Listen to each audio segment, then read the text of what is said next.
Video I'm going to discuss a Baker cyst behind the knee, and then what are some treatments that you can do at home to try to improve your range of motion and strength. So we're talking about a Baker cyst. What that is also known as a popliteal cyst that occurs on the back of the knee. This can be painful. It can affect your ability to flex your knee. That's going to be bringing your foot towards your buttock region. And so bending, squatting down, lunging, those types of things can be very painful and uncomfortable, as well as walking. You may notice when you walk that your knee doesn't want to extend all the way. You may have increased muscle tone and tension that forms in the back of the knee, the hamstrings, or in the calf muscle, this area. And so with these techniques that we're going to go through, this is not all inclusive, but these are some things that you can do at home in cases where you're trying to go conservative, because in some cases this needs to be aspirated and or surgically removed. The first thing we're going to do is going to be a hamstring and calf stretch. And so I'm just going to put my leg up here.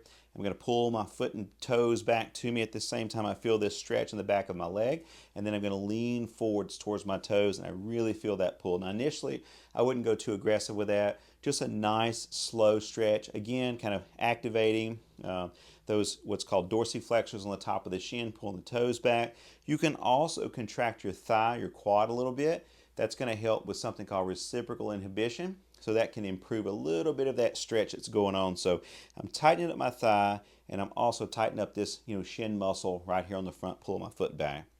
And I'm going to hold this somewhere between 15, maybe 30 seconds, several times a day. If it's too painful and you can't get your knee flat, just go down as far as you can. Still do the same thing. Tighten up the thigh a little bit, tighten up this muscle, pull your foot and toes back up towards you, and then just apply that stretch. You can also use one of those stretch out straps or a towel. You can put that around the ball of the foot and pull that back to you to add an additional stretch. But again, initially, that may be a little too much, and you may just need to start very basic, just letting your foot or leg in this, lie in this position. Now, if you don't have a ball, you don't have to use a ball. You can just put your foot flat on the floor and then just lean in towards your foot, bending over, stretching that back side of the knee and the back of the hamstring and everything. That works just the same. It's just preference as to which one you want to do. Now we're going to perform heel slides, and I've got one of these stretch out straps here. I'll put a link in the description. And so I'm just going to kind of use this to help slide my heel back. I'm going to go as far as I can and then back down, because remember, a lot of times this is very limited for you to be able to to bend your knee here. So I'm just going to kind of pull it back nice and slow and come back down. And I would complete a couple of sets of maybe 15 to 20 repetitions with that a few times a day. The next exercise we're going to perform are seated leg extensions. So I have a 4-pound cuff weight on the bottom of my leg here. And so I'm just going to kick this out, pull my toes back, and tighten up my thigh. That's kind of the tip I like to give my patients. I like to tell them to pull their foot back at the same time they're tightening up their thigh.